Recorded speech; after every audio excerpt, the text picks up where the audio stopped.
Pastor గారికి ప్రభుపేట వందనాలు తెలియజేస్తున్నాం.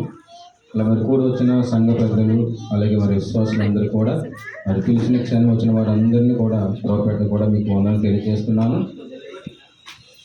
మరి మొదటిగా సాక్ష్యం ఏంటంటే మరి గృహం కట్టి మొదటి 1 వీక్ కంప్లీట్ అవుతుంది ఈ రోజుతోటి. అదే గృహప్రవేశం కూడా పెట్టి మరి లాస్ట్ ఇయర్ ఇదే సంవత్సరం మరి గృహంలో మేము ప్రవేశించడం జరిగింది. మరి ఆ దినం నుంచి మొదలుకొని మరి ఈ దినం వరకు కూడా దేవుడు ఎంతగానో మా చిన్న కుటుంబాన్ని దేవుడు ఆశీర్వదించాడు. దేవుని స్తోత్రం. మరి నిజంగా ఈ రోడ్ పాయింట్లో ఉండేటప్పుడు భయపడుతుండేవాళ్ళము. ఎటువంటి అంటే చిన్నపిల్లలు ఒకటి మేము వెళ్ళేటప్పుడు కూడా కొద్దిగా అలా క్రాస్ వెళ్ళడం ఏమో అవుతుందేమో భయపడేవాళ్ళము. కానీ దేవుడు అంచెలుగా ప్రతిదీ కూడా మరి దేవుడు మమ్మల్ని ఎంతగానో ఆస్వాదించాడు. ముఖ్యంగా మరి నా యొక్క జీవితంలో అయితే మరి అక్కడ ద్రాక్షారామంలో లాస్ట్ ఇయర్ మరి నేను అక్కడ జాబ్ చేసాడు చాలా ఇబ్బంది పడుతుండేవాడిని. మరి ట్రాన్స్పోర్ట్ 130 కిలోమీటర్లు వచ్చింది వన్ సైడ్.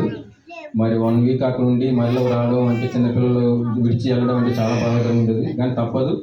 మరి దేవుడు ఇచ్చిన చిన్న పోస్ట్ని వదిలిగాలి అనుకున్నాము, మానేద్దాం అనుకున్నాను అక్కడ ఉన్న పరిస్థితిని బట్టి. మరి హెల్త్ కండిషన్ కూడా నాకు సపోర్ట్ చేయలేదు. కానీ మరి దేవుని కృప చేత మరి 1 ఇయర్ మరి నా భార్య యొక్క సపోర్ట్ చేత మరి అత్తయ్య గారు అమ్మగారు మరి ఆ యొక్క సపోర్ట్ చేత వాళ్ళు ఉంటుండేవారు. మరి నేను అక్కడ 1 వీక్ ఉన్నా సరే మళ్ళీ నేను సాటర్డే వచ్చి సండే ప్రేయర్ తీసుకొని మళ్ళీ మండే వెళ్తూ ఉండేవాను. అలా సంవత్సరం అంతా కష్టపడ్డాను. మరి దేవుని కృప చేత అలాగే మన సంఘం అంతా ప్రార్థన చేస్తున్నారు. మరి మా బావగారు వీళ్ళందరూ కూడా ప్రార్థన చేసిన ఆ యొక్క దేవుని చిత్తం ద్వారా మరి ఈ యొక్క మల్లవరం గ్రామానికి కూడా నన్ను పంపించడం జరిగింది. దేవుని స్తోత్రం.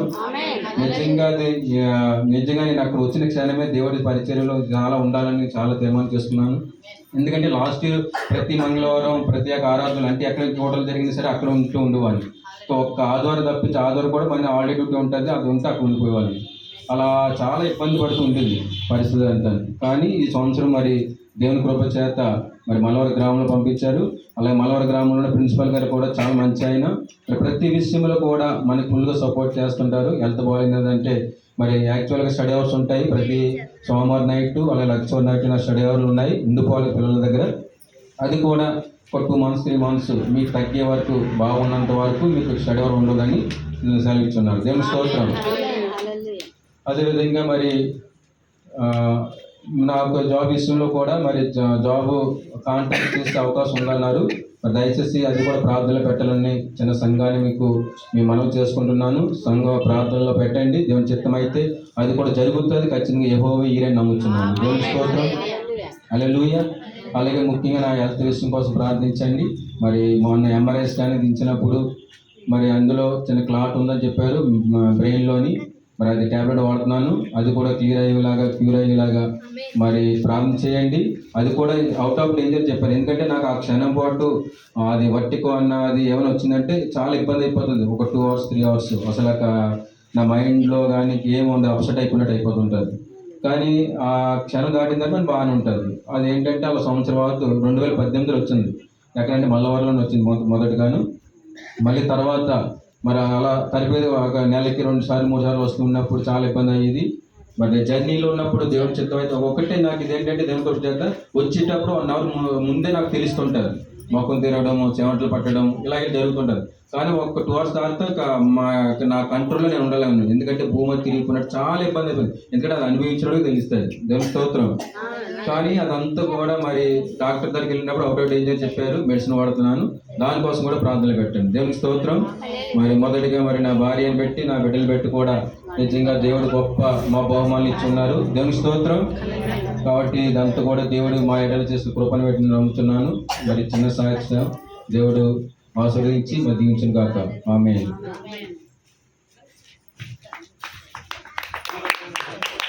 ఆత్మీయ కుటుంబానికి దేవుని పేరిట వందనాలు చెల్లించుకుంటున్నాము. ఈ కూటము ఎందుకు పెట్టుకున్నామంటే దేవుడు మా పట్ల చేసిన మేళ్లకు దేవుడికి మహిమ చెల్లించాలనే ఉద్దేశంతో మేము ఈ కూటమి పెట్టుకున్నాము. అయితే ఈ సంవత్సరం నుంచి మా జీవితంలో దేవుడు ఎన్నో అద్భుతాలు చేశాడు, ఎన్నో ఆశ్చర్యకార్యాలు చేశాడు. మరి మేము ఈ గృహంలో దిగేటప్పుడైతే మామూలుగా ఇంట్లో ఈరోజు గృహప్రవేశం చేస్తున్నాం, కానీ మళ్ళీ మేము రెంట్ హౌస్లో ఉంటాము, మళ్ళీ ఈ పనులన్నీ అయిపోయాక ఎప్పుడో వస్తాము అనే ఆలోచనలో ఉన్నాము. కానీ ఆ రోజు గృహప్రవేశం చేసిన తర్వాత నుంచి మళ్ళీ మేము ఇంకా ఎక్కడికి వెళ్ళకుండా ఇక్కడే కంటిన్యూ అవుతామని మేము అంటే మేము ముందు అలా ప్లాన్ చేసుకోలేదన్నమాట. కానీ దేవుని కృపను బట్టి ఇంకా ఆ రోజుకే ఆ నైటే అన్నీ అయ్యాయి. 6వ తేదీ అర్ధరాత్రి 2 గంటలకి సామ్యూయల్ కరెంటు అన్ని బిగించాడు. మొత్తం పెయింటింగ్స్ అప్పుడే అయ్యాయి, తలుపులు అన్నీ అప్పుడే అయ్యాయి అన్నమాట. నిజంగా దేవునికి నిజంగా చాలా స్తోత్రం. మరి ఈ సంవత్సర కాలం అంతా కూడా మా తల్లిని, మా నలుగురిని దేవుడు తన కృపలో భద్రపరిచి కాపాడడానికి వందనాలు. అలాగే ఇంకా థర్డ్ వేవ్లో మాకు కొంచెం లైట్గా కరోనా సిమ్టమ్స్ కనిపించాయి. అయినా అది ఎక్కువ డేంజర్ కాకుండా, ఎక్కువ మేము ఆసుపత్రి పాలు కాకుండా, అలాగే మా పిల్లలకు కూడా రాకుండా దేవుడు ఎంతగానో కాపాడాడు.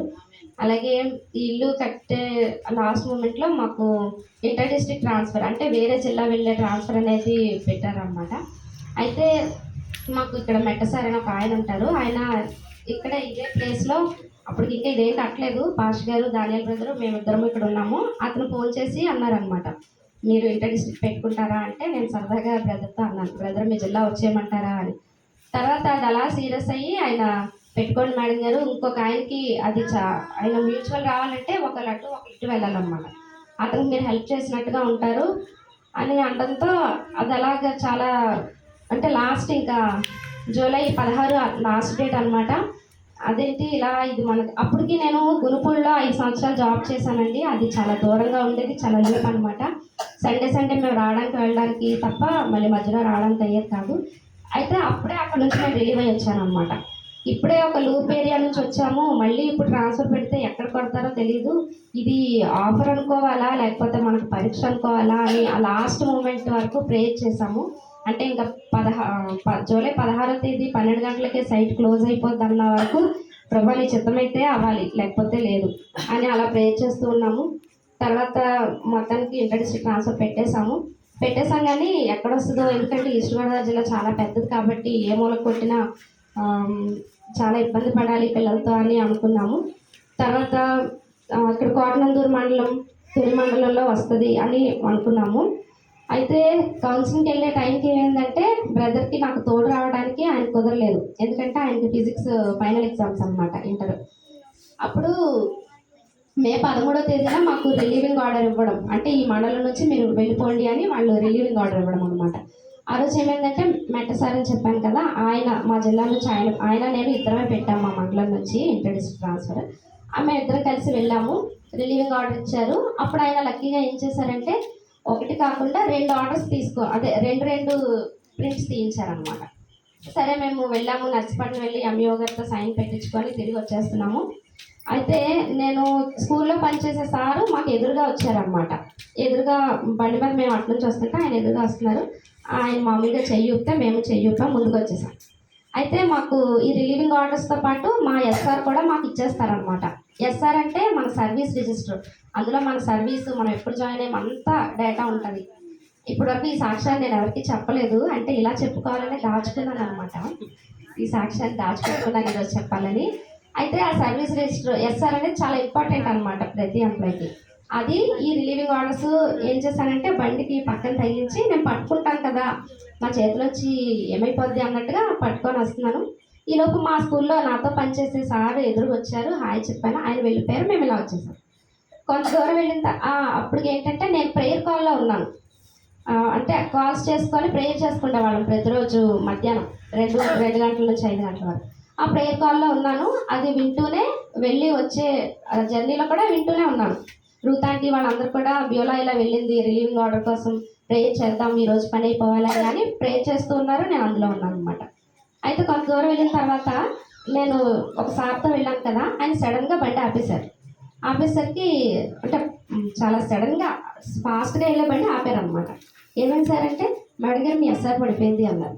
అప్పుడు బండికి చూసేసరికి ఎస్ఆర్ లేదు, కవరు లేదు. ఆ నెక్స్ట్ డే నేను కాకినాడ అంటే కొత్త జిల్లాకి వెళ్ళి నేను అది రిపోర్ట్ చేయాలి మే 14వ తేదీ. అది లేకపోతే అసలు ఇంకా శూన్యం అనమాట, ఏం చేయాలో కూడా తెలియని పరిస్థితి, ఇంకా జాబే లేనట్టు ఉంటుంది. అప్పుడు అదేంటి సార్ అంటే మీ ఎస్ఆర్ పడిపోయిందంట వెనకాల, పదండి వెనక్కి వెళ్దామని ఆయన వెంటనే బండి వెనక్కి తిప్పారు. అయితే ఏం జరిగిందంటే మాకు ఎదురుగా హాయ్ చెప్పి వెళ్ళారు కదా, ఆ సారు ఆయన ఏదో పని మీద వెళ్ళిపోతుంటే రోడ్డు మీద ఆ ఎస్ఆర్ ఇలా ఉంటే మళ్ళీ దాన్ని మనం గుర్తుపట్టలేం కదా, ఎస్ఆర్ ఇలా తిరగేసింది అనమాట. వెంటనే ఆయన చూసి ఇది ఎవరితో ఎంప్లాయీది, పడిపోయింది. ఎస్ఆర్ చాలా ఇంపార్టెంట్ కదా అని ఆయన ఫాస్ట్గా వెళ్ళే బండి ఆపి ఆ ఎస్ఆర్ తీసి చూసారట. చూసారు కదా నా పేరు ఉంది. ఉండేసరికి అమ్మ ఈవిడ ఎస్ఆర్ పడేసుకొని వెళ్ళిపోతున్నారు అని ఆయన ఎస్ఆర్ ఒక్కటే ఆలోచిస్తే విషయం వేరేలా ఉండేది. మళ్ళీ ఆయన వెంటనే ఏం ఆలోచించారంటే ఈవిడ ఎస్ఆర్ ఉందంటే రిలీవింగ్ ఆర్డర్స్ కూడా ఇందులో ఉండాలి, ఎందుకంటే ఆ రోజు నేను వెళ్ళిన పర్పసే రిలీవింగ్ ఆర్డర్స్ కోసం అని ఆయన బండి ఆపి వెనక్కి వెళ్ళి ఆ ఏరియా అంతా కూడా చూసారట ఆ రిలీవింగ్ ఆర్డర్స్ పేపర్స్ కోసం. చూస్తే ఆ పేపర్స్ ఇలా జల్లుకుపోయి ఉన్నాయి అన్నమాట. అయితే నేను ముందు చెప్పాను కదా నాతో వచ్చిన మెట్ట సార్ ఆయన చాలా తెలివైన ఆయన ఏం చేశారంటే ప్రతి ఆర్డర్ కూడా రెండు ప్రింట్స్ తీయించారు. మామూలు ఎంఆర్సీలో ఒకటే ఇస్తారు కదా, రెండు ప్రింట్స్ తీయించారు ఈయన ఇన్ఫ్లుయెన్స్. లక్కీగా ఏమైందంటే ఒకటి దారిలో పాడైపోయింది మట్టి వాటికి, ఇంకొకటి చాలా బాగుందన్నమాట. అది కూడా నిజంగా దేవుని కృప. అయితే ఆయన ఫస్ట్ ఎస్ఆర్ చూసి అది ఆపి అది తీసి మళ్ళీ ఆ రిలీవింగ్ ఆర్డర్స్ కోసం వెతికి అవి తీయబట్టి అవి దొరికాయి. లేదంటే ఈ బండ్లు రాకపోతే అవి అసలు నామరూపాలు లేకుండా అయిపోతాయి. ఆ నెక్స్ట్ డే నేను అవి పట్టుకొని వెళ్ళాలన్నమాట. అయితే నిజంగా చాలా అద్భుతం అనమాట. ఇంకా అవి తీసుకున్న తర్వాత ఆయన చెప్పారన్నమాట, మళ్ళీ నేను వెనక్కి వెళ్ళాను మేడం గారు, అవన్నీ ఎత్తాను అని. ఆ పేపర్స్ అన్నీ ఏది మిస్ అవ్వలేదు, అన్నీ చాలా బాగున్నాయి. ఇంకా వెంటనే అది తీసుకొని మేము రిటర్న్ రావడం జరిగింది. అయితే ఆ నాతో వచ్చిన మెట్ట సార్ ఆయన హిందూ అనమాట. ఆయన ఎప్పుడు ఏంటి మేడం గారు ఎప్పుడు ప్రేయర్స్ అంటారు, ఏమి పెట్టుకోరు, మీ అక్క చెల్లెళ్ళు అందరూ డబ్బులన్నీ దాచేస్తున్నారు అలా ఇలా అంటూ ఉంటారు, ఎప్పుడు ప్రేయర్స్ అంటారు అలాంటి ఆయన ఆ ఫోన్ కూడా ఏంటి మేడం ఫోన్ అలా వినిపిస్తుంది అంటే మేము ప్రేయర్ కాల్లో ఉన్నాము సార్, ఇలా ఎప్పుడు ప్రేయర్ చేసుకుంటా ఉంటా అంటే బాబోయ్ అన్నారు ఆయన. అయితే ఎప్పుడైతే ఇలా ఎస్ఆర్ పోయి మళ్ళీ దొరికిందో మీరు నమ్ముకున్న దేవుడు గొప్పవాడండి. నిజంగా ఎస్ఆర్ పోయి దొరకడం అంటే మాటలు కాదు. ఎస్ఆర్ మళ్ళీ మనం చేసుకోవచ్చు, ఎందుకంటే మనకు ఇప్పుడు ఈఎస్ఆర్ కదా, అంటే మనం ఆన్లైన్ చేసాం కాబట్టి మళ్ళీ చేసుకోవచ్చు. కానీ ఆ నెక్స్ట్ డే కదా అవసరం, ఆ రెండో రోజుకి నేను అది పట్టుకొని వెళ్ళాలన్నమాట, కాకినాడ వెళ్ళాలి. అప్పుడు లక్కీగా ఆయన మళ్ళీ మాకు కలవడం అది దొరకడం నిజంగా అద్భుతం. ఈ సాక్ష్యాన్ని నేను అందరి ముందు చెప్పుకొని దాచుకున్నాను ఇన్ని రోజులు. మా ప్రేయర్ గ్రూప్లో కూడా చెప్పాలని చాలాసార్లు నాకు అనిపించేది, కానీ మేము ప్రేయర్ పెట్టుకొని చెప్పాలని చెప్పకుండా దాచుకున్నాను. ఎస్ఆర్ పోయి దొరకడం అంటే మాటలు కాదు. ఆ రిలీవింగ్ ఆర్డర్స్ కానీ ఎస్ఆర్ కానీ ఆ నెక్స్ట్ డే లేకపోతే అసలు పరిస్థితి ఊహించుకోలేము అనమాట. ఒకవేళ అది ఆయనకు దొరకకుండా లేదా ఆయన చూసినా ఆయన వెళ్ళిపోయి ఉంటే నేను ఇంటికి వచ్చేసరికి కవర్ చూద్దును, అందులో ఏముండేది కాదు, మైండ్ బ్లాక్ అయిపోయేది అనమాట. ఇంకేం చేయాలి తెలియదు. తర్వాత నెక్స్ట్ డే వెళ్ళాము. మరి బ్రదర్కి నాకు తోడు రావడం అవ్వలేదు కాబట్టి నేను ఒక్కదాన్నే వెళ్ళాను. లక్కీగా అక్కడ మా అక్క వాళ్ళ పాప అక్కడ ఉండబట్టి అమ్మ తోడురా నేను ఒక్కదాన్ని అంటే తను 2 రోజులు వచ్చింది. ముందు రోజు రిపోర్ట్ చేయడం, తర్వాత రోజు కౌన్సిలింగ్. తీరా కౌన్సిలింగ్కి వెళ్ళేసరికి కోటనందూరు మండలంలో లేవు, తుని మండలంలో లేవు, నెక్స్ట్ది రౌతులపూడి మండలం. ఆ మండలం ఏంటో ఏదో తెలియదు అనమాట. తొండగ మండలంలో కూడా లేవు, అదే మాకు వేకెన్సీ లేదనమాట. అప్పుడు రౌతులపూడి మండలంలో ఒకే ఒక స్కూల్ ఉంది, అది పెట్టకపోతే కత్తిపూడి వెళ్ళిపోవాలి. ఇంకా అప్పటికి పాష గారు, కోటి గారు, మా అక్క, ఈయన అందరూ లైన్లో ఉన్నారు, ఫోన్లో మా అన్నయ్య అందరూ.